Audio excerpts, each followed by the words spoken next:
ever heard about the kid who said, "Teacher, I don't need English. I'm not going to England"? You see, when kids start learning English as a second language, they're not just tackling a new set of grammar rules or a different alphabet.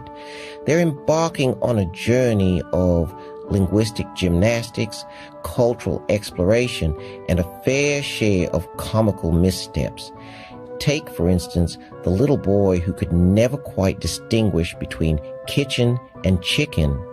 His mother was quite surprised when he asked if the chicken was ready for dinner. Or consider the girl who, after learning idioms, started to worry that she might actually turn into a Smurf because she told her friend, "I feel blue." These humorous anecdotes shed light on the unique challenges our young language learners face. But remember, it's through these delightful blunders that they gradually grasp the nuances of the language. And that, dear friends, is why we don't send kids to England to learn English. So, how do we stop our classrooms from turning into a zoo, you ask? Well, here's a hint. It doesn't involve a whip and a chair.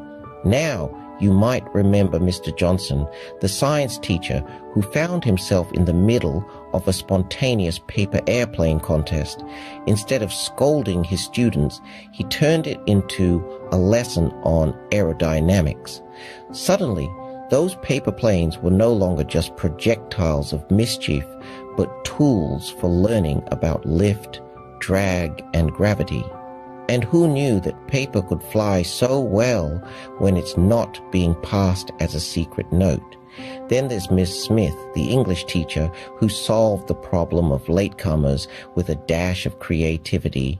Instead of a stern lecture, late students were greeted with a challenge: perform a silly dance before taking their seats. Not only did this lighten the mood, but it also provided a quirky incentive for punctuality. After all, who wants to do the chicken dance in front of their peers at 8 in the morning?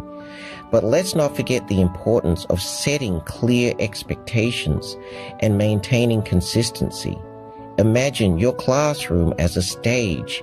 You, the teacher, are the director, and your students are the actors. A well-rehearsed play doesn't just happen. It requires guidance, practice, and clear instructions. And just like a director, you need to set the scene, cue the actors, and maintain the flow. And of course, there's the magic of positive reinforcement. Remember Sally, the quiet one who always sat at the back? When she finally raised her hand to answer a question, a simple, "Well done, Sally," worked wonders. It didn't just encourage Sally, it sent a clear message to the rest of the class. Participation is valued and rewarded. So, in the grand scheme of things, it's not about wielding a ruler like a lion tamer. It's about turning those moments of chaos into opportunities for learning. It's about guiding the energy of your students and channeling it into something constructive. Remember, it's not about taming the wild beasts, but about guiding them to use their energy in constructive ways. Now, if you've made it this far without running off to join the circus, congratulations. You might just have what it takes to manage a classroom. So let's put it all together, shall we? Classroom management for kids learning English as a second language. It's like herding cats. You know, those adorable, fluffy creatures that are as unpredictable as the weather. One minute they're purring, and the next they're scaling the curtains. Just like our little linguists, am I right? You've got one student who's mastered the art of the silent meow, refusing to utter a single syllable of English. And then there's the kitty who's captivated by their own tail, or in our case, their native language, and can't seem to focus on the new sounds and structures of English.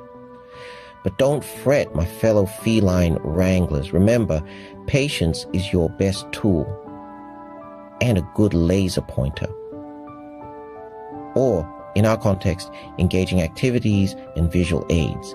And let's not forget, it's also like directing a choir of enthusiastic yet tone-deaf singers.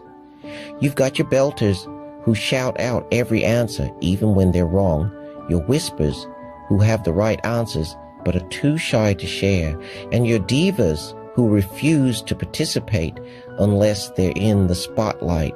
But just like a skilled conductor, you'll guide your chorus with a steady hand, balancing the loud and the quiet, the bold and the meek. You'll bring out the best in each one, turning their discordant notes into a harmonious symphony of language learning. So there you have it. Classroom management for ESL kids. A feline rodeo meets choir practice. It's not always perfect, but it's never a dull moment. Embrace the chaos, enjoy the music, and keep those kitties, students, engaged and learning. And remember, if all else fails, just pretend you're hosting a talk show. At least you'll be the one with the microphone.